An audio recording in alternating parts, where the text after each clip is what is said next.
Remember when they say, family is the safest place in the world? That's a lie, the biggest lie I've ever heard, because it was inside my own house in my childhood bedroom with dolls on the shelf and drawings on the wall, that my brother did to me what even the devil wouldn't dare, and my father, well, my father always thought the sun rose and set on that boy. Even today at 73 years old I can still hear that gruff voice saying, "Making things up again, girl, making things up," as if the belly that grew inside me at 14 was something I imagine. My name is Jessica Randall, but you can call me Miss Jessica. I was born in 1951 here in Oak Ridge, Tennessee, in a time when children had no voice, especially dark-skinned girls.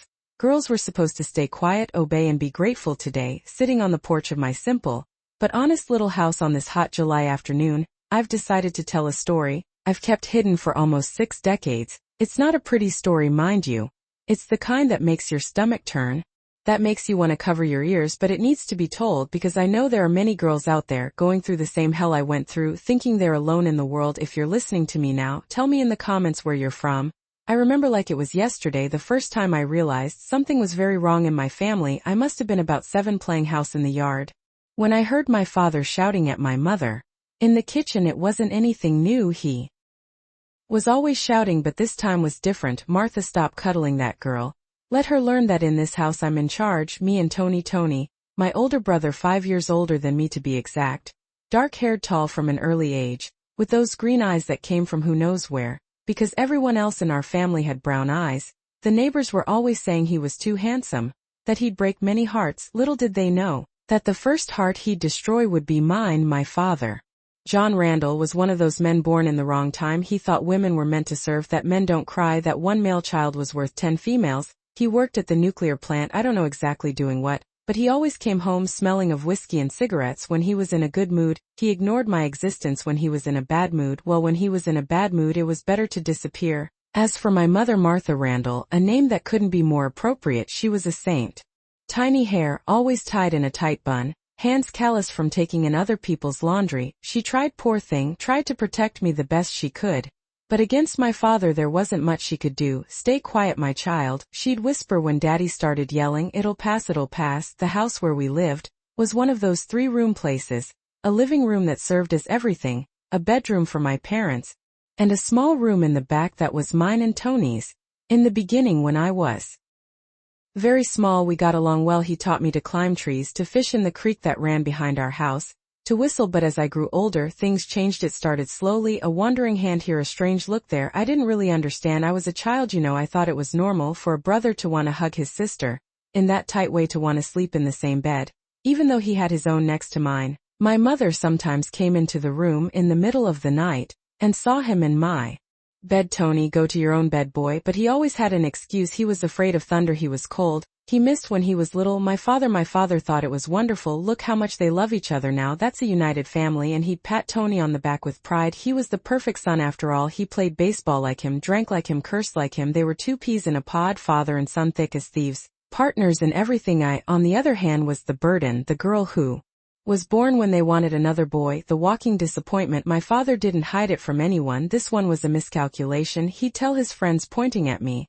But what can you do? God wanted it that way. The first time I noticed something really weird was on an Easter Sunday. I was about 9, all dressed up in a yellow dress my mother had sewn. The whole family gathered, uncles, cousins, the house full, everyone complimenting how pretty I looked, how I was growing into a young lady. Normal just family stuff. But Tony didn't like it. I saw it in his eyes, that sudden anger, that way of squeezing his soda cup until his knuckles turned white. When everyone went to the backyard for barbecue, he pulled me aside. "Think you're so pretty, huh?" Trying to get attention. I was confused. Attention from whom? I was just there, quiet in my corner, eating my piece of cake. But he continued, "You're mine, you hear? Mine. I don't want to see you giving anyone else the time of day." Mine? What did he mean? Mine?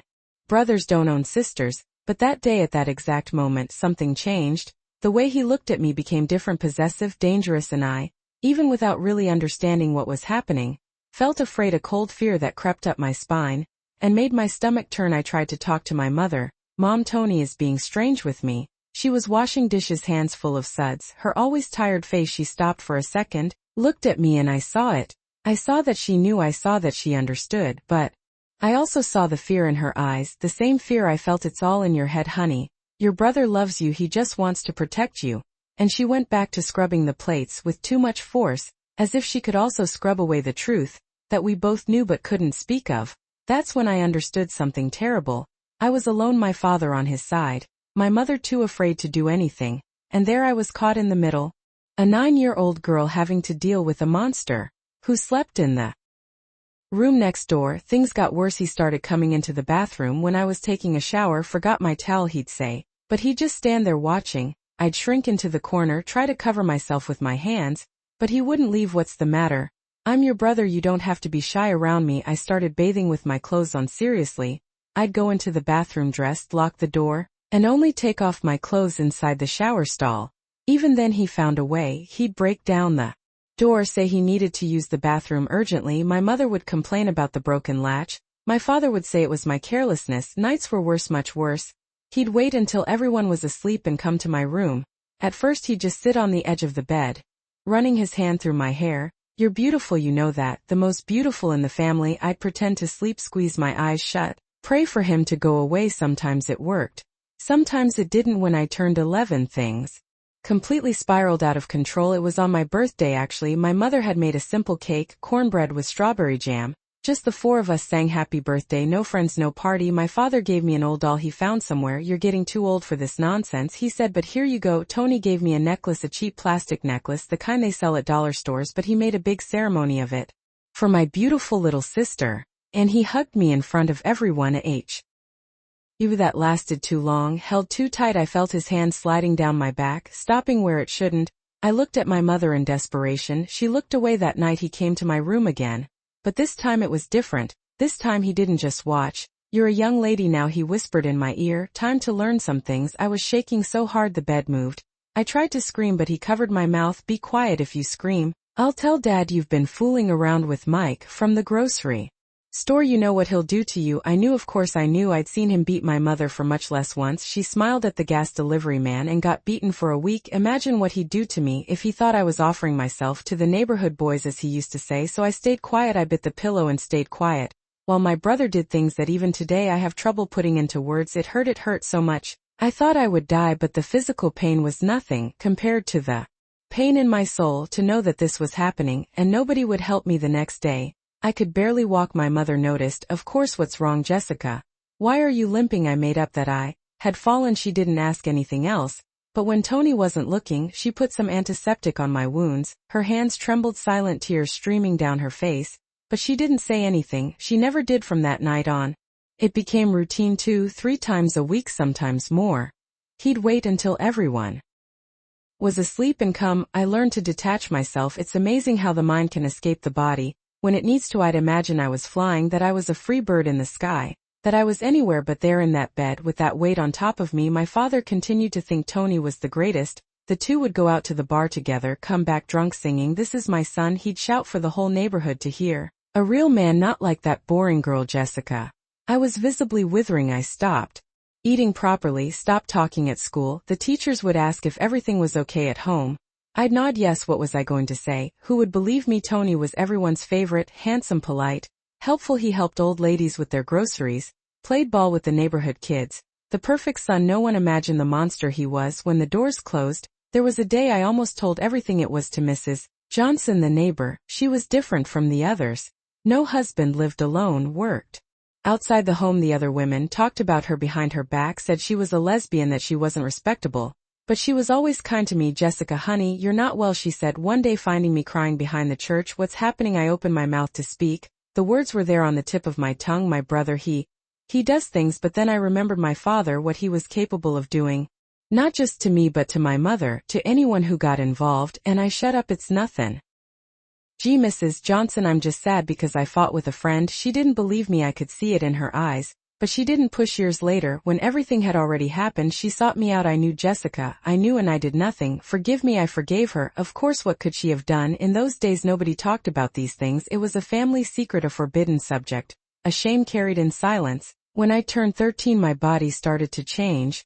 Breasts growing, hips widening. The period that came and scared me because no one had ever explained anything to me. My mother gave me some old rags and said, "Now you're a young lady. Be careful." Careful of what? I was already taking every precaution in the world, and it didn't help at all. Tony got even worse with the changes in my body.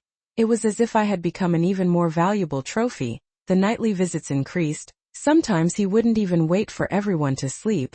He'd corner me in the bathroom, in the pantry, in any dark corner of the house. "You're getting hot," he'd say. "Soon the boys will start sniffing around, but you're mine, remember mine." I was an object, a thing, his private property, stamped and registered.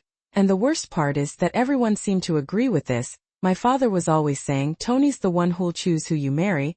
He knows the boys in town, knows who's decent, marry." Little did he know that the only man who had touched me was his own son.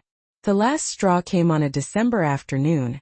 It was hellishly hot, the kind that leaves everyone irritable. My father had gone to work, my mother had gone to wash clothes at the river. I was alone at home, not alone with him. "Come here, Jessica, let's take advantage of being alone." I tried to run, but he was faster. He grabbed me by the hair, dragged me to the room. This time I fought. For the first time in all those years I fought. I scratched, bit, kicked. But he was stronger, he always was stronger. "Think you're tough now, huh? I'll have to teach you a lesson." The lesson hurt more than all the other times combined. When it was over, I was bleeding a lot. He looked at the blood on the sheet and shrugged. "Clean that up before Mom gets home." But I didn't clean it. I couldn't even get up. I lay there in that red puddle, wishing to die, wanting to disappear, evaporate, cease to exist. That's how my mother found me. Her scream still echoes in my ears, a scream of horror, of pain, of guilt. She knew. Of course she knew, she always knew. My God, my child, my God. She hugged me, rocked me like when I was a baby. "Forgive your mother, forgive me." That day something in her broke. Or maybe it got fixed, I don't know. I just know that she picked me up, took me to the bathroom, washed me carefully. Then she made a bundle with our clothes. "We're leaving," she said. "Where to, Mom?" "I don't know, but we have to get out of here." But we didn't leave. When we were at the door, bags in hand, my father arrived. Drunk as always, he saw the scene. Understood immediately. "What nonsense is this?" My mother tried to explain. "She stewed, cried, begged, showed the blood, the bruises." My father listened to everything in silence. Then he looked at Tony, who had appeared behind him. "Is this true, son?" Tony shrugged. "Jessica's making things up, Dad. You know how women are, must be jealous because I got a girlfriend." And my father believed him, or pretended to believe, or simply didn't care. He slapped my mother so hard she fell. "Stop protecting this whore. Wanna run away, run. But the girl stays. Someone has to cook and clean in this house." My mother looked at me. I saw the exact moment she gave up on me, on herself, on life. She dropped the bag on the floor and went to the bedroom. We never spoke about that day again. Life went on. The nighttime visits continued. My body continued to be invaded. My soul continued to die little by little. But something had changed. I was no longer that frightened girl who bit the pillow, not to scream. Now I was a survivor. And survivors do whatever it takes to stay alive, even if inside they've been dead for a long time. That's how it works in a house where the monster has the king's protection, where the queen is too weak to protect the princess, where screams are muffled and tears are invisible. That's how a girl learns. That family can be synonymous with hell. And the worst was yet to come. The year 1965 started differently. I woke up on the first day of January, feeling my stomach turning. But it wasn't a New Year's hangover. We didn't celebrate anything at home. It was nausea, the kind that comes from now and makes you run to the bathroom. I thought it was something I ate. Little did I know that nausea would change the course of my life forever. January flew by. The nausea continued, especially in the morning. My mother noticed. Of course, mothers notice everything, even when they pretend not to see you eating spoiled food. Girl, I shook my head. Spoiled food? We barely had good food, let alone spoiled. It was on a Tuesday in February that it hit me. My period was late, very late. I didn't really pay much attention to these things. I was never regular anyway. But when I put together the lateness with the nausea, with the sore breasts, with that strange desire to eat pickles with peanut butter, my God, no, it couldn't be, but it was. I remember the desperation I felt, sitting on the bathroom floor, counting on my fingers how many months it had been since I'd had my period. December didn't come, January didn't either, February was halfway through and nothing. 3 months carrying that inside me. The panic was so great that I threw up right there. This time it wasn't pregnancy nausea, it was pure terror. 14 years old. I was 14 years old and pregnant by my own brother. How was I going to tell this? To whom? My mother already knew about the abuse and did nothing. My father would say it was my fault that I seduced Tony. And him, what would he do when he found out? I decided to hide it. There was no other way out. I started wearing the baggiest clothes I could find. My father's shirts, my others loose dresses. I tied rags around my belly, tightened them so much it hurt, anything to disguise the volume that was beginning to show. But a pregnant child's body can't be hidden for long. It was my mother who noticed first. Of course, one morning in March, she came into the room while I was changing clothes. She saw the already prominent belly, the swollen breasts, the stretch marks beginning to appear. Her face lost all color. Jessica, my child, are you? I started to cry. It was the first time in months that I cried for real, not that silent crying I had learned to do so as not to bother anyone. I sobbed so much I could barely breathe. Mom, I didn't want this. I swear I didn't want to. He always. She hugged me hard like she hadn't hugged in years. We cried together there on the cold floor of the room, two women shattered by the same misfortune. We have to tell your father, she said finally. The blood froze in my veins. No, Mom, for God's sake, he'll kill me. And what do you want me to do, Jessica? Soon it won't be possible to hide anymore. She was right. At 4 months, it was already difficult to disguise. At 5, it would be impossible. But the fear was greater than reason. Let's wait a little longer, just a little longer, she agreed. Poor thing, she was also terrified of my father. But she started taking care of me in secret. She saved extra food, brewed herbal teas that eased the nausea, rubbed oil on my stomach to prevent too many stretch marks. Tony continued coming to my room. It's surreal to say this, but he didn't notice anything. Men can be so oblivious when they want to be. He did what he did and left, not noticing that my body was changing, that I moaned not from pleasure. It was never pleasure but from pain, because everything hurt more. With the baby growing inside me, April came, and with it, my desperation increased. The belly was already impossible to hide completely. I started wearing a shawl all the time, even in the scorching Tennessee heat. At school I made up that I had a back problem. That's why I walked hunched over. The teachers believed it or pretended to believe, but at home it became increasingly difficult. It was on a night in May that everything fell apart. My father came home drunker than usual. He fought with my mother over the cold dinner, broke 2 plates, kicked the dog. Tony tried to calm him down, but not even the favorite son succeeded this time. Where's that whore Jessica? He bellowed. I was hiding in the room, praying for him to forget I existed. But that day I wasn't lucky. He kicked down the door. He saw me huddled in a corner, trying to cover my belly with the shawl. He took 2 steps in my direction and stopped. His eyes went from my face to my stomach, back to my face, down again. Take that rag off, Dad. I take that rag off with trembling hands. I took off the shawl. I stood there, the 5-month belly clearly visible under the thin dress. The silence was worse than any shout. He turned red purple, eyes bulging from their sockets. When he finally spoke, his voice came out low, dangerous. Whose is it? I opened my mouth, but no sound came out. Whose is it? How was I going to answer that? I'm asking whose child this is. John, calm down. My mother tried to intervene. He slapped her without even looking. Shut up. He turned his attention back to me. Whore.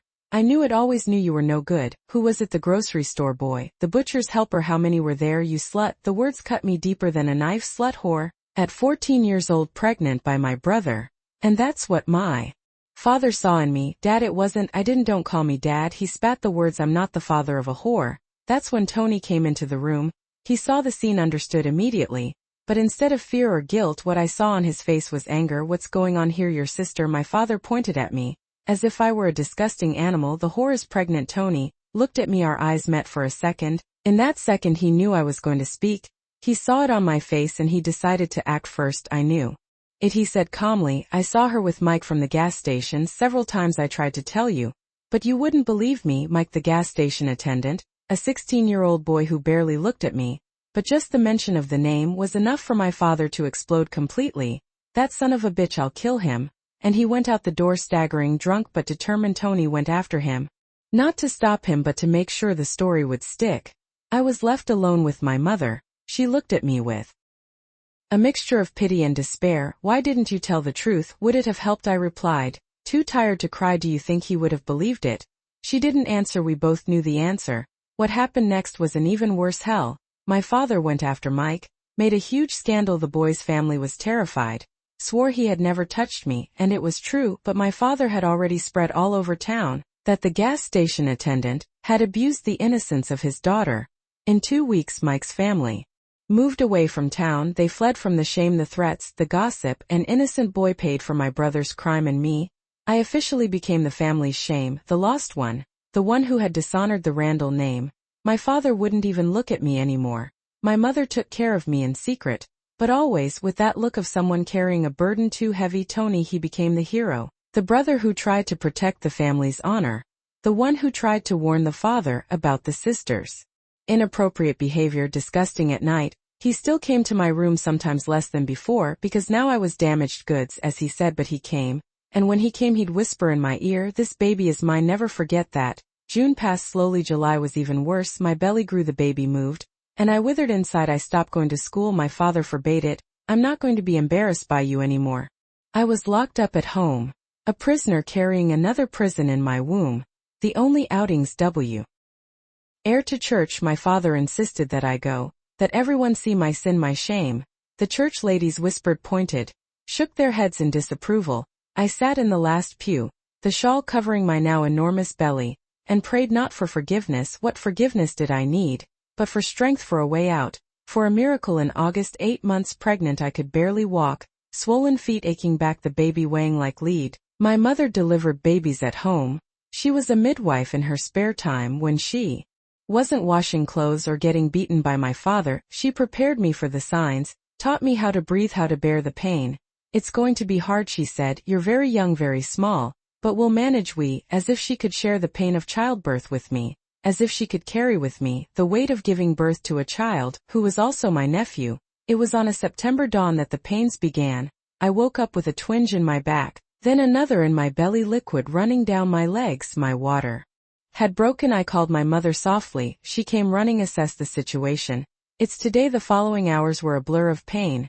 I bit a cloth not to scream, not to wake the men of the house. My mother boiled water, prepared clean rags, whispered words of encouragement, strength, honey, breathe. That's it, like that. It's almost over. But it wasn't almost over. The baby was breech wouldn't turn. My mother was sweating as much as I was, her skilled hands trying to maneuver him.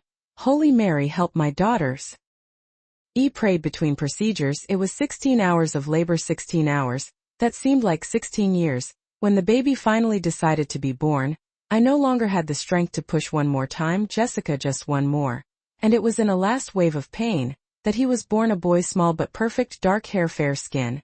His eyes, when he opened them, were green like Tony's. My mother cut the cord, cleaned the baby, wrapped him in a swaddling cloth. When she placed him on my chest, I felt something I didn't expect.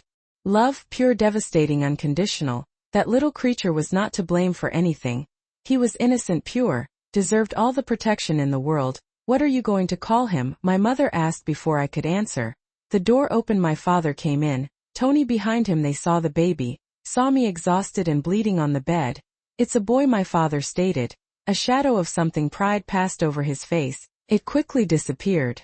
"Doesn't matter, a whore's son is always a whore's son." But Tony approached. He looked at the baby, saw the green eyes, the jaw already showing signs of being square like his. He smiled. "The kid's handsome," he said, and for a moment, a brief moment, I saw in his eyes something like remorse, guilt. No, it was possessiveness, twisted pride. That baby was living proof of his power over me. "He'll be called Charles," my father decided. "Charles, a proper man's name. Maybe he won't take after his mother." Charles, my son, had a name now, Charles Randall. No father on the record, because official. No one knew who it was. Mike had been gone for months, so they couldn't put his name. It was just mine. In the days that followed, the house was strange. My father pretended the baby didn't exist. My mother took care of us both as best she could. And Tony, he prowled. He'd watch the baby, nurse, change diapers, sleep. Sometimes he tried to hold him, but I wouldn't let him. My whole body tensed when he came near. "He's my son too," he said once softly when we were alone. "No," I answered with all the firmness I could muster. "He's mine, only mine." But I knew it wasn't true. In that house, in that family, nothing was just mine, not my body, not my son, not my life. The milk was slow to come in. Charles cried with hunger. I cried with desperation. My mother made teas, massages, but it seemed my body refused to nourish that child, who came from so much suffering. It was Mrs. Johnson, the neighbor, who saved the situation. She appeared with a can of formula, said it was leftover from her grandchildren. A lie, of course. She had bought it, but she presented it in a way that my father couldn't refuse, without seeming worse than he already was. "Accept it, John. It's for the child. He's not to blame for anything."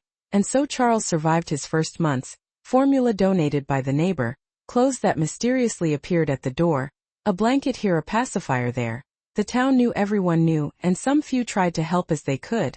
But the situation at home only got worse. My father drank more, hit more. My mother visibly withered away, and Tony started making plans. "When the kid grows up, he'll be just like me," he'd say. "I'll teach him everything. He'll be my partner, my blood." The terror I felt hearing that was worse than all the violence I had suffered. My son, he wanted to turn my son into a monster like him. No way, I would die before letting that happen. And that's when I started planning our escape, alone at 15 years old with a baby of a few months. No money, nowhere to go, but I had to try for Charles, for the innocent child who deserved a chance to be different, to be better, to be free. The problem was how to escape from a prison where your jailers sleep in the next room, how to protect a child when you yourself are still a child, how to find salvation when the whole world has turned its back on you. The answer would come in the most unexpected way possible, and it would change our lives forever. But I'll tell you that later. The plan to run away kept hammering in my head. Day and night. Charles was already 3 months old, drinking well from the bottle, sleeping almost the whole night. But how was a 15-year-old girl without a penny to her name going to manage to run away with a baby? Where to go with what money? It was December when I gathered the courage for my first attempt. My father had gone to work, Tony had gone to play basketball, my mother was in the backyard hanging clothes. I took Charles, wrapped him in a blanket, put in a grocery bag his few clothes and a can of formula. I didn't even have a suitcase. I was going to leave like a homeless person. I reached the gate, my heart was beating so hard, I thought it would explode. 1 step on the sidewalk, 2, 3. That's when I heard my father's voice. Where do you think you're going? He hadn't gone to work, he was hiding, waiting as if he knew I would try. I turned slowly, Charles pressed against my chest. I was taking the baby for some fresh air. The slap came before I finished the sentence. I fell sitting on the sidewalk, protecting Charles with my body. He started to scream, frightened, lying whore, thought you were going to run away with the bastard. He dragged me back to the house by my hair, locked the door, took the key. From that day on I became an official prisoner. I couldn't even go to the backyard without supervision. January 1966 came hot and suffocating. Charles was growing, looking more like Tony each day. The same green eyes, the same square jaw. He was my blessing and my curse. I loved that child more than my own life. But each familiar trait was a reminder of the horror I had lived through. Tony began to take more interest in the boy. He wanted to hold him, make faces, play. I was disgusted but couldn't always prevent it. My father supported it. Let the uncle take care of his nephew. It's good to have a male figure around. Male figure. If he only knew what kind of figure that was. One afternoon I overheard Tony talking with a friend. When the kid grows up he'll be my buddy. I'll teach him everything I know. Women, booze, fun. He'll be a real man, not a sis. Why, raised by a woman? I froze. He wasn't just talking about teaching Charles to play ball or fish. He was talking about turning my son into another predator, another monster. No, never. I would rather die, would rather kill than let that happen. It was on a February night that I tried again. This time I was smarter. I waited for everyone to fall into a deep sleep. I took the kitchen knife, forced the window of the room. Slowly, without making noise, I passed Charles through first, then squeezed myself through the opening. I was almost reaching the street when the neighbor's dog started barking. It woke up the whole neighborhood, lights turning on, people looking. My father appeared at the door, in his underwear and slippers, furious. Get her! I ran with Charles in my arms, barefoot. I ran like never before, but where to? I didn't know anyone, had no family besides that one. All the dark streets looked the same. The baby was crying, I was crying, desperation taking over. I ended up hiding behind the church. I crouched there praying for dawn, for a solution, for a miracle, but no miracle came. My father came with Tony and 2 friends. They found me easily. Small towns don't have many places to hide. The beating I took that time almost killed me. I was beaten until I passed out. I woke up 2 days later, all bruised, barely able to open my eyes. They were so swollen. Next time I'll kill you, my father promised, and the bastard with you. I didn't doubt it. The hatred in his eyes was real, palpable. If I tried to run away again, I'd wake up in a coffin if I woke up at all. March past April 2. I lived like a ghost in that house. I took care of Charles, did the household chores, got beaten when I stepped out of line. Tony continued visiting me at night, when he felt like it, less than before. Now I was used, damaged, but he still came. You're still mine, he'd say, no matter how many children you have, children plural. The terror of getting pregnant again consumed me, but what could I do? Locking the door didn't help. He'd break it down. Screaming didn't work. I'd get beaten more. Defending myself was impossible. He was stronger. It was in May that I met Rosie, a girl my age who started attending church. She had come from New York with her family. Her father was a transferred banker, different from everyone in town. She wore pants, cursed, smoked in secret. At first she scared me. Then she fascinated me. She was everything I wanted to be: free, brave, self-possessed. We started talking after Mass. She didn't judge me, didn't whisper behind my back like the others. How old is your son? She asked one day. 8 months. And the father? There is no father. She looked at me in that way. That only another woman understands. There's always a father. The question is whether it's worth talking about him. I didn't talk, but I think she understood anyway. She started showing up at my house with flimsy excuses. Borrowing a book, asking for a recipe. My father didn't like her. That one's not a decent girl. But my mother defended the visits. It was good to have company, she said. What no one knew was that Rosie was helping me plan. She had contacts in New York, knew safe houses, places for women like me. Places that accepted single mothers where they didn't ask questions. But you need money for the ticket, she explained, and something to sustain yourself until you find a job. Money, always the damn money. Where was a girl locked up at home going to get money? The answer came from where I least expected. June arrived. With the town's 4th of July preparations, fireworks, parade, barbecue, my father decided that the family would participate. Appearances, always appearances. He forced me to wear a gingham dress, put a ribbon in my hair. Charles was in my arms with a little patriotic outfit at the celebration. While my father drank with his friends and Tony danced with the girls, I managed to get a moment alone. I sat on a bench away from everyone, rocking Charles, who was restless with the noise. That's when she approached. The mayor's wife, Mrs. Laura Wilson Rich. Elegant, childless, everyone knew. She suffered from not being able to have babies. May I hold him for a bit, she asked, looking at Charles with that face of someone dying of longing. I let her. She took him with such care, such tenderness. Charles, who was shy with strangers, calmed down right away. He even smiled. He's beautiful, she whispered, so beautiful. We stayed there in silence, her rocking my son, me thinking about life. Suddenly she spoke. It must be hard, so young, alone. It is, I agreed. I had no strength to pretend. If you need help, anything. I looked in her eyes. I saw kindness there. True kindness, not the fake charity of the church. Ladies, are you serious? I am very serious, and that's how it started. Mrs. Wilson began to help me in secret. She'd send care packages, clothes for Charles. Sometimes money, always discreet, always through third parties. My father thought it was charity from the church. With the money she gave, I started saving for my escape fund. I hid the bills in the lining of the mattress, among the diapers, in any corner I thought was safe. Penny by penny, bill by bill. July flew by. Charles was already crawling, babbling his first words. Mama was the first. I cried so much when he said it. It was proof that despite everything, I was a mother, a real mother. Not just the girl who gave birth. August brought another frustrated attempt. This time I didn't even get to leave the house. Tony caught me packing the bag at night. Going on a trip, sis? He asked with that cynical smile. Charles has a fever. I was going to take him to the clinic. Liar. He approached, cornered me against the wall. You know what happens to liars. His hand on my neck, squeezing, not hard enough to kill, just to remind me that he could. If you try to run away again, it won't be Dad who kills you, it'll be me and the bastard. Well, we can always make another one, right? The threat to Charles was what broke me. I could endure anything but not losing my son. I put away the bag, dismantled the plan for now. September came, and with it, Charles' first birthday. I made a simple cake with what flour I had. We sang happy birthday softly. My father didn't like fussing. The boy clapped his hands, smeared his face with frosting. For a moment, a brief moment, we were just a mother and son celebrating life. But reality returned quickly. That night Tony drank too much.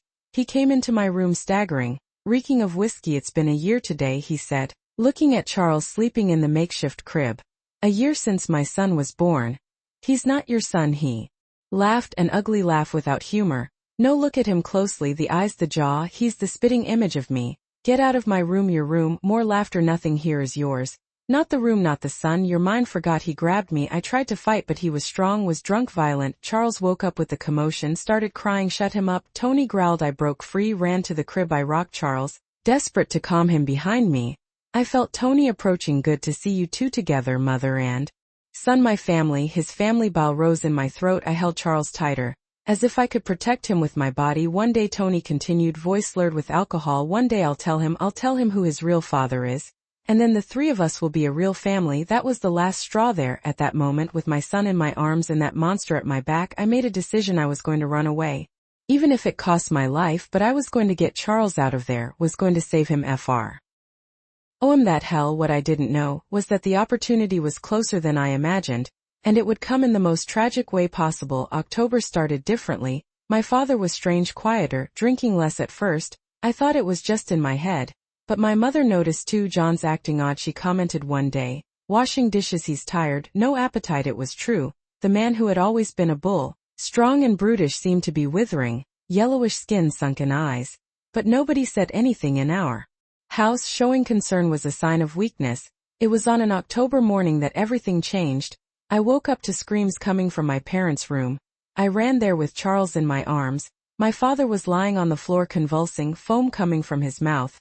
His whole body rigid, my mother kneeling beside him, trying to hold him. Call for help, she shouted. Tony appeared frightened. For the first time in my life, I saw real fear in his eyes. He ran to call the pharmacist. He was the closest thing to a doctor we had back then, but it didn't help. By the time Mr. Thompson arrived with his medicine bag, my father had stopped foaming, stopped moving, stopped breathing. Heart attack, the pharmacist diagnosed massive. Nothing could be done. Dead. My father was dead. The man who terrorized me my whole life, who allowed all the abuse, who called me whore and slut, dead there on the bedroom floor in pajamas and slippers. I should feel something, sadness, relief, anything, but I only felt emptiness, a huge emptiness. As if a weight I had been carrying for years had suddenly disappeared, and I didn't know how to walk without it. The wake was that same afternoon in a small, hot town. You can't wait.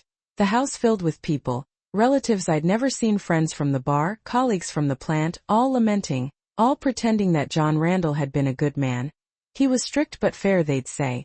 He took care of his family, an honest worker. Lies, but lies that everyone preferred to believe.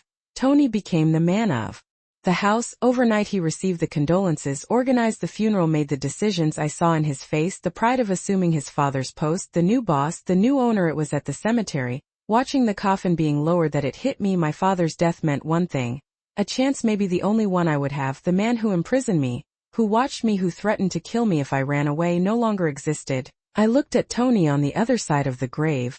He was holding my mother, playing the role of the devoted son. But his eyes met mine, and in the midst of the mourning, the whole theater, he smiled, a small discreet smile just for me.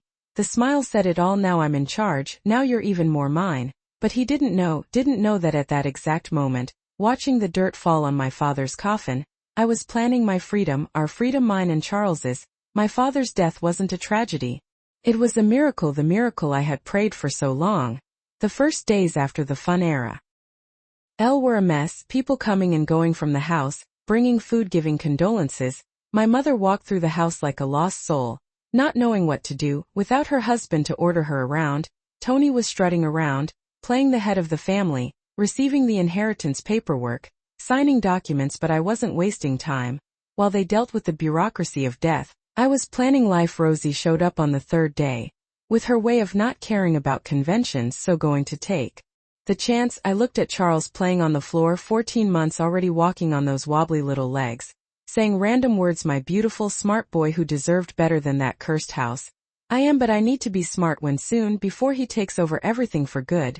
The plan was simple: wait for the will to be read, take my share, because I was entitled to something, being a daughter, and disappear. Rosie had already talked to a cousin in New York, who rented rooms to young women. It wasn't ideal, but it was a start. The problem began when the lawyer read the will. Yes, my father had a will, and guess what? He left everything to his male child, everything: the house, the land, the savings for me and my mother, just the right to live there as long as Tony allowed. But that's not fair. My mother finally found the courage to complain. The lawyer shrugged. The law allows it. Your husband could dispose of his assets as he wished. I saw the triumphant smile on Tony's face.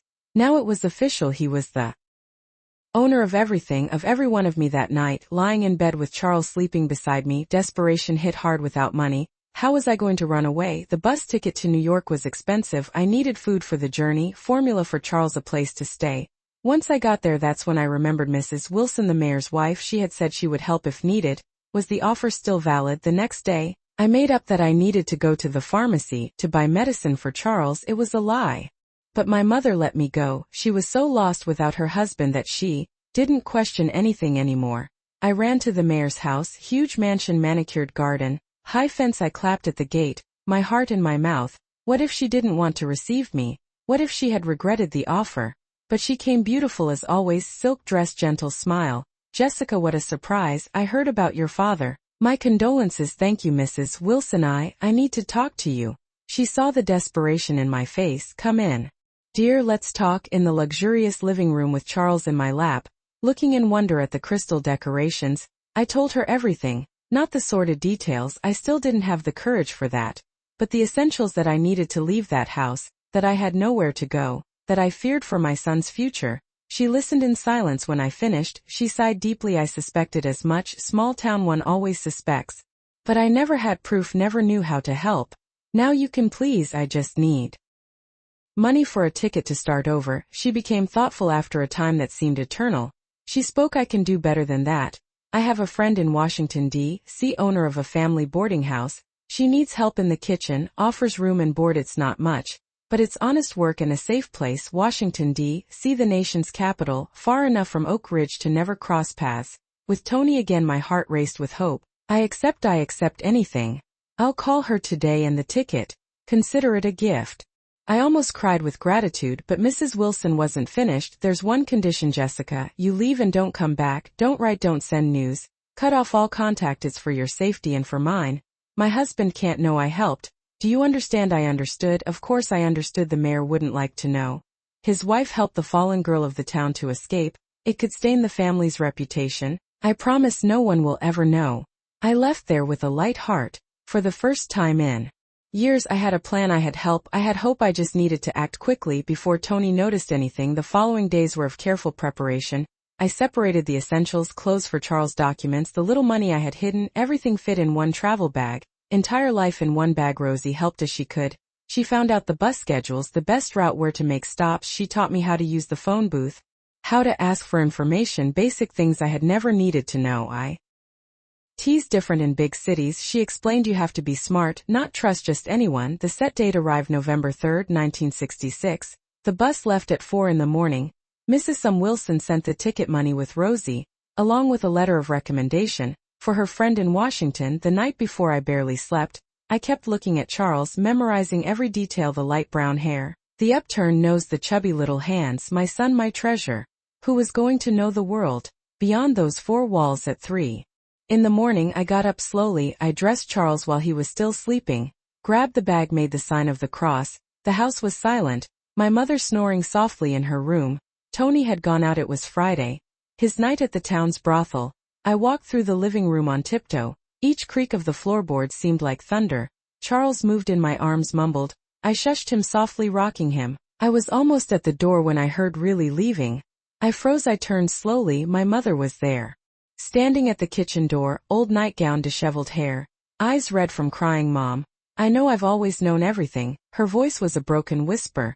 But I never had the courage. Your father, I was afraid. Why didn't you protect me? The question came out before I could hold it back. Years of hurt in one sentence. She lowered her head. Because I'm weak. Always have been, but you're not. You're strong, Jessica, stronger than I'll ever be. We looked at each other in the dark. Mother and daughter, two opposite destinies. Go, she finally said. Go and don't look back. Take care of that boy. Give him the life you deserve. I approached, kissed her face, wrinkled skin, smell of lye soap, taste of tears. Goodbye, Mom. Goodbye, my daughter. I went out the door without looking back. The dawn air was cold, cutting. Charles nestled against my chest, going back to sleep. I walked quickly through the deserted streets. Each step took me further from that house, that life, that nightmare. The bus station was small, poorly lit. Rosie was already there, faithful to the end. I thought you weren't coming anymore. I almost didn't. My mother, she knows, she always knew. Rosie nodded. Between women, some things don't need to be said. The bus arrived, puffing, releasing black smoke. The driver, a pot-bellied old man, took my ticket without looking. Washington, long trip, 18 hours if we don't break down on the way. 18 hours, almost a whole day. Moving away from hell, approaching who knows what. But anything was better than staying. I climbed the steps, with difficulty balancing Charles in the bag. The bus was almost empty, half a dozen passengers sleeping, heads bobbing to the rhythm of the road. I chose a seat in the back near the window. I settled Charles, who is now awake, looking at everything with baby curiosity. Rosie came up to say goodbye. Take care of him and yourself. I will when you get there. Forget this place, forget everything, start from scratch, like it's that easy. She held my hand. It's not easy, but it's necessary. You deserve to be happy, Jessica. Both of you do. The driver honked. Let's go, I've got a schedule to keep. Rosie ran down. She waved from the sidewalk as the bus started. I waved back, eyes burning with unshed tears. The bus picked up speed, leaving behind the familiar little houses, the church where I suffered in silence, the cemetery where my father was rotting, the square where I never played, Oak Ridge disappearing in the dark, becoming memory, becoming past. Charles pointed to the window, amazed at the lights passing by. Quickly, look, Mama, look. Yes, my son, we're leaving far, far away. He clapped his hands, happy with the adventure, so small, so innocent. He had no idea of the hell we were leaving behind, of the monster who slept in that house, and who would wake up in a few hours to discover that his prey had escaped. I imagined Tony's face when he saw the empty room, the anger, the hatred, but also the relief now. He wouldn't have to share the inheritance or support his sister's bastard. Yes, he would be furious at first, but then he would find another victim. Men like him always do. The town was full of defenseless girls, of passive fathers, of weak mothers, but I was no longer one of them. The road stretched ahead, a ribbon of asphalt cutting through the fields. The sun was beginning to rise, painting the sky pink and orange. Charles slept in my lap, soft breathing, little hand clutching my blouse. 18 hours. 18 hours to leave Jessica Randall behind and be born. Another person, someone without a past, without trauma, without fear, someone who could start over. I rested my head against the window, watching the landscape change, sparse fields, poor little towns, isolated gas stations, the deep south passing before my eyes, so big, so full of possibilities. In Washington nobody knew me. Nobody knew my story. I could make up anything. War widow, country girl trying her luck, ordinary single mother, anything but the truth. The truth would remain buried in Oak Ridge, along with my father, along with my innocence, along with the girl I was, and would never be again. Charles moved, mumbled. I gave him the breast I still breastfed, more for comfort than for hunger. He sucked eagerly, green eyes looking at me with absolute trust, green like his father's, but that didn't matter anymore. They were just eyes, beautiful eyes of my beautiful son, who would grow up free, happy, never knowing where he came from. The bus swayed, the engine rumbled, the hours passed, quick stops in little towns, whose names I didn't even know, people getting on and off, lives crossing for moments. At one of the stops I got off to use the bathroom. Woman alone with baby always draws attention. An older lady offered to hold Charles while I went.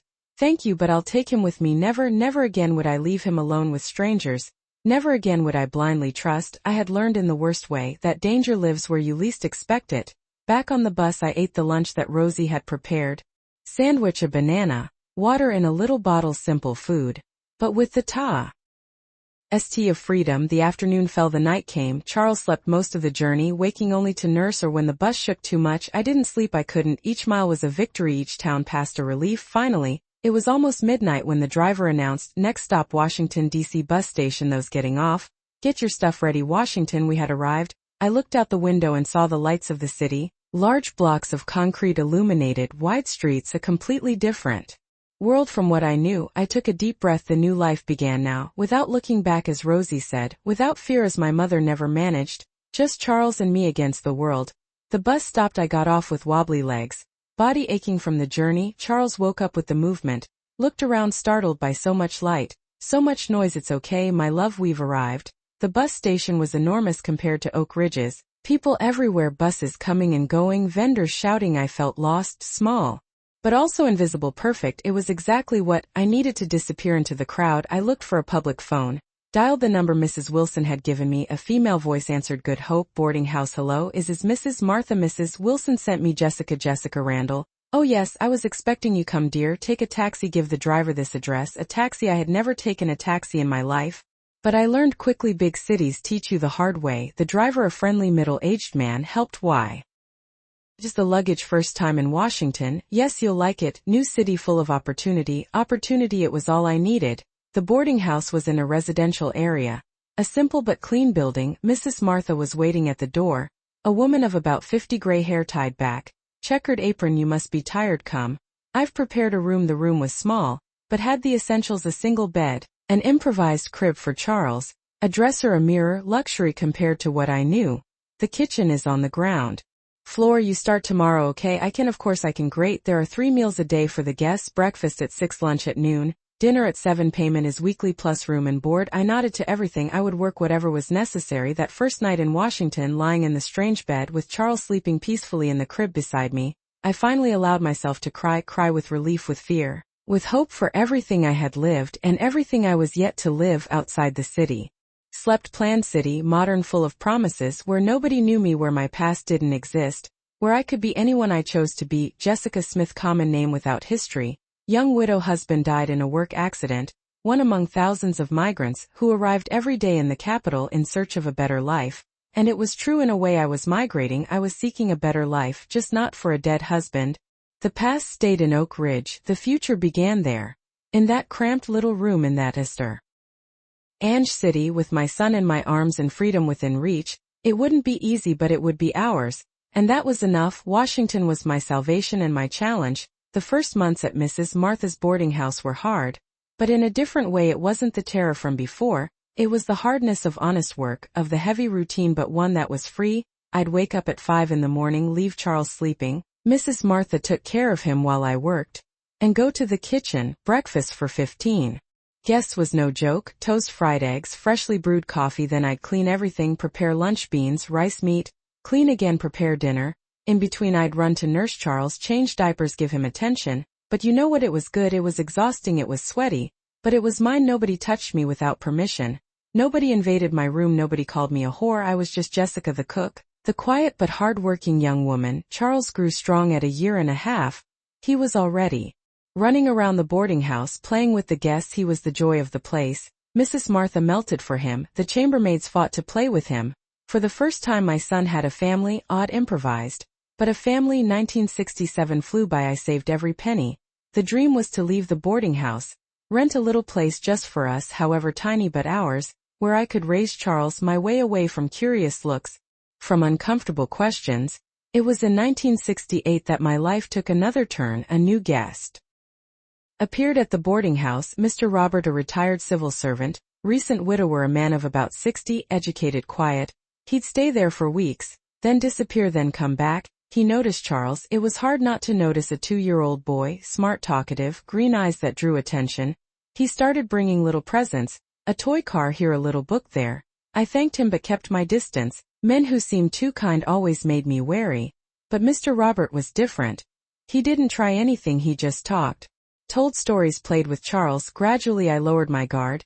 He told me about his wife who died of cancer, about his children who lived far away, about the loneliness that weighed on him. You remind me of my daughter, he said one day, the same strength, the same determination. One afternoon, Charles fell while playing and scraped his knee. He cried so much that nothing consoled him. Mr. Robert appeared with a first aid kit. I was an army medic, he explained. Cleaning the wound I know how to take care of. This while he took care of Charles, talking to distract him, singing a silly little song. Something changed in me. I saw there not a dangerous man, but a grandfather, someone who also needed family. The friendship grew slowly. He'd come to the kitchen, help peel potatoes.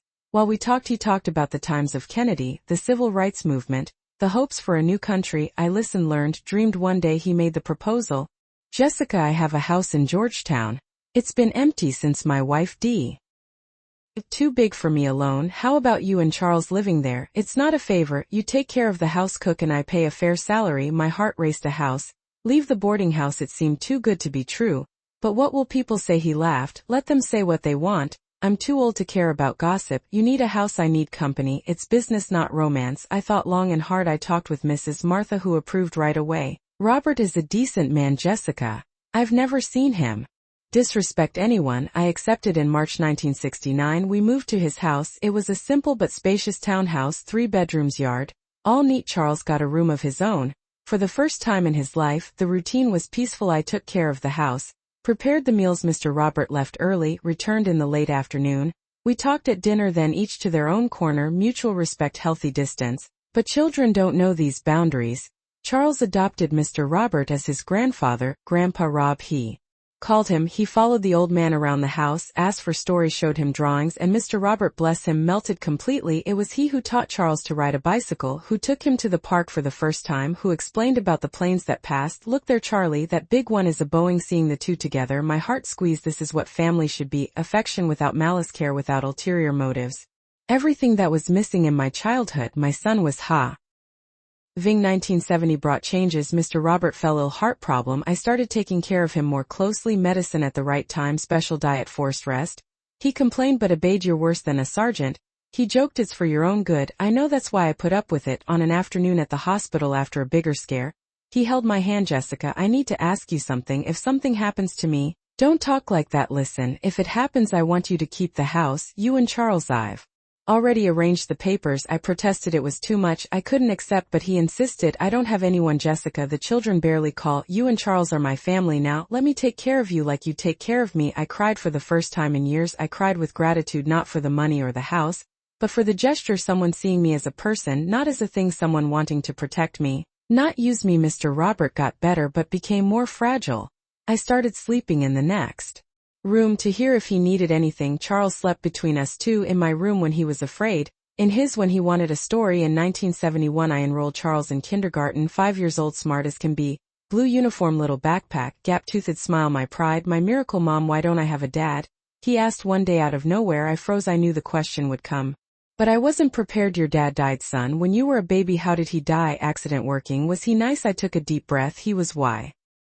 Yes, he was a lie, but some lies are necessary, some truths kill. Charles accepted the explanation for now, but I knew one day I would have to tell more, make up details, create memories, anything but the truth. 1972 came with the presidential election. The whole country stopped to watch. Mr. Robert bought a new TV, color, total luxury. We watched all the coverage together, me, him, Charles, some neighbors. When Nixon won re-election, Charles painted his face red, white and blue, ran down the street with the other children, normal, happy, free, watching him there celebrating with his little friends. I thought of Oak Ridge. Did it still exist? Was Tony still living there? Was my mother alive? I blocked the thoughts that life had died. I was another person now. Jessica Smith Cook, single mother, Washington resident. The past didn't exist, but sometimes in the sleepless dawns it came back in nightmares, where Tony found me, where he took Charles from me, where everything started again. I'd wake up in a cold sweat, run to Charles's room, check if he was there safe, sleeping peacefully. In 1973 Charles turned 7. Mr. Robert organized a party, cake, balloons, kids from the whole street. I took photos with the camera he had given me as a gift, frozen moments of unlikely happiness. That year something changed between me and Mr. Robert. It wasn't romance, neither I wanted it nor did he try. It was something deeper, complicity. Real family built day by day in mutual care, in affection without demands. He got worse in the winter. Hospitalization after hospitalization, I divided myself between hospital and home, between caring for him and for Charles. Neighbors helped, teachers understood. A support network I never had before. One night at the hospital, he was too weak to speak, loudly whispered Jessica, "You were the daughter I always wanted to have, Charles, the grandson I never met." Thank you, I replied, holding his hand for everything. He died in September, peaceful, sleeping as he deserved. The funeral was simple. His children showed up, 2 men in suits with unfriendly faces. They questioned everything, who I was, what I was doing there, why their father left the house to me. I'm his housekeeper, I explained, a housekeeper who lives in the house, who inherits everything. The insinuation was clear. They thought I was a lover, a gold digger, a con artist. I let them talk. I didn't owe explanations to anyone. The lawyer resolved everything. The papers were in order. Mr. Robert's wishes registered. The house was legally mine and Charles's.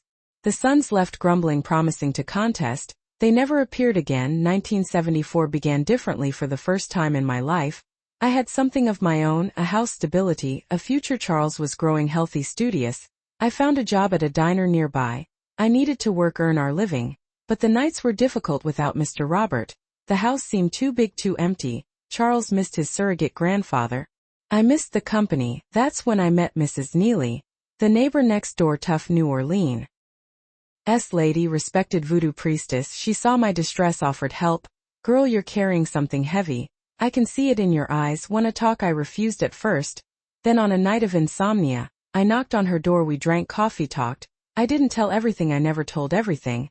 But I talked about the loneliness, the fear, the nightmares. She listened, nodded, understood. Everyone has ghosts, child. The secret is not letting them control us. We became friends. She looked after Charles when I worked late. I helped at her spiritual gatherings, community belonging, things I never had in Oak Ridge. Charles loved the stories she told, saints, legends, myths. He learned about culture, religion, respect for differences. He grew open-minded, big-hearted. This boy will go far. Mrs. Neely prophesied he has his own light. I hoped it was true for him to go far, indeed far from any shadow of the past, from any mark of the violence that created him. In 1975 Charles turned 9, preteen questioner, curious about everything. The questions about his father returned more elaborate. What kind of work did he do? Construction. He helped build Washington. Why aren't there any photos of him? We lost everything in a move. How did you two meet? Each question a new lie, each lie another brick in the wall that protected him from the truth. I started writing at night after Charles was asleep. I put on paper the memories, not to publish, God forbid, but to organize, to make sure I would never forget, even wanting to. Oak Ridge, Tony, the BAS. It meant the escape, all there in crooked letters, notebook hidden in the back of the drawer. One day I thought, when I die, someone will find it, will read it, will understand, but not Charles, never Charles. 1976 brought adolescence for real, voice-changing, pimples on the face, interest in girls, normal, healthy, everything adolescence should be. But the eyes, those damn green eyes, each year that passed more like Tony's, sometimes at a specific angle, in a particular expression. I saw the monster in my angel. I'd take a deep breath. Remember, genetics is not destiny, nurture overcomes nature. My son was good, would be good, regardless of the blood in his veins. In 1977, the graduation from middle school, Charles in a suit, diploma in hand, proud smile, me in the audience crying secretly, my boy becoming a man, a good man. The years went by, and I watched each moment as if it were the last. By 1978, my Charles was preparing for college entrance exams. Mom, I want to go to college, engineering like Dad. Dad, the invented ghost he idolized, the dead hero who never existed. You will, son, you'll achieve all your dreams, his dreams mine, those of the imaginary father I created to protect him. In 1978, those were nights of study, textbooks spread across the table, nervousness in the air. Charles tensed me even more so when the result came out. Accepted at Georgetown University Civil Engineering. It was an explosion of joy. Party in the street, Mrs. Neely made her special jambalaya. Neighbors brought drinks, music until late. Charles who gang me laughing, celebrating. I made it, Mom, I made it, we made it. I thought against all odds, against everyone, we made it. College was expensive, nobody warned about that. Books, materials, transportation. I went back to working 2 jobs, diner during the day, cleaning at night, exhausting but necessary for his future. 1979 brought news. Charles in his sophomore year, steady dating a girl from his class, doing an internship, becoming the man his father never was, honest, hardworking, caring. One day he came home with his girlfriend Claudia, classmate, decent girl, studious, pretty, traditional Washington family. Mom, this is the woman of my life. I smiled. He was 19 and already knew young love, but true love. 1980 was the year of graduation. My son, the engineer, tears of pride, exploding chest. Him on stage receiving the diploma, looking for my face in the crowd. Graduation party, Claudia's family present, doctor, father, teacher, mother, lawyer, siblings, fine people, educated, treating me well despite everything. The single mother, the housekeeper, the one without a last name, Mrs. Smith. You raised a wonderful man. Claudia's mother said he was born good. I replied, lie, truth, both things born of violence, but chose love, a miracle I cultivated with blood, sweat and silence. 1981 arrived with a wedding, full church, veil and wreath, wedding march. Charles in a suit, Claudia in white, me as maid of honor. The groom's only family, where are your relatives, Mrs. Smith, they asked. I don't have any, all dead. Another half-truth, dead to me at least. The priest talked about union, family, Christian love. I thought of Oak Ridge, of the forced marriage, of the terror disguised as sacrament. I compared it with this: 2 young people choosing each other, loving each other, respecting each other. The difference between hell and heaven. 1982 was blessed, first grandchild, girl, Mary Claire, beautiful, healthy crier. Charles, silly with fatherhood. Claudia, radiant, me a grandmother at 51. I held that little creature in my arms, perfect, innocent, real granddaughter. Real family, no secrets, no shadows, no fear. Grandma, she looks just like you, someone commented. I looked closely, dark hair, upturned nose, nothing of green eyes. Thank God, nothing that reminded me of him. 1984 brought the second grandchild, John Robert, homage to Mr. Robert, smiling boy, calm. Charles building his own house, stable life, happy family.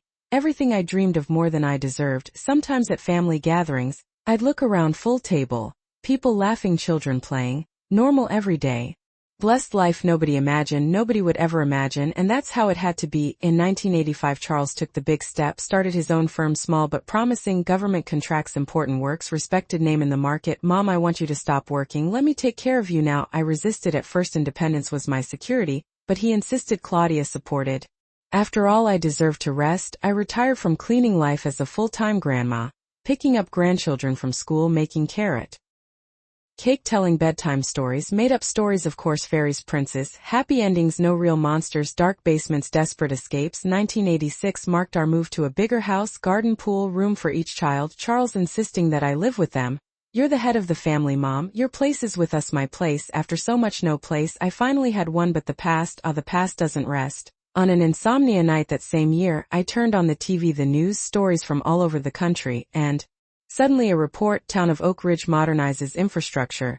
Oak Ridge, it still existed. Aerial images, interviews, progress. I looked for familiar faces, found none. 20 years change a lot of things. Was he still living there? Had he married, had children, had he done to others what he did to me? I turned off the TV. Some portals should not be opened. Here we are, me at 73. Time flies when you're busy living. Instead of just surviving. Charles, a grandfather too, gray hair but same sweet smile. Mary Claire, a doctor like the surrogate grandfather she never met. John Robert followed his father's footsteps in engineering. Alice, a teenager dreaming of being a writer. Great grandma, have you ever thought about writing your memoirs? She asked the other day. I almost choked on my coffee. What memoirs, my angel? Grandma's life doesn't have much adventure. Lino 1001. But some stories are not to be told. They are to be buried, forgotten, erased, so that the next generations can write their own clean, without the stains of the past. These days I dreamed of Oak Ridge, first time in years, but it wasn't a nightmare. I dreamed of the town catching fire, turning to ashes, the wind carrying everything away.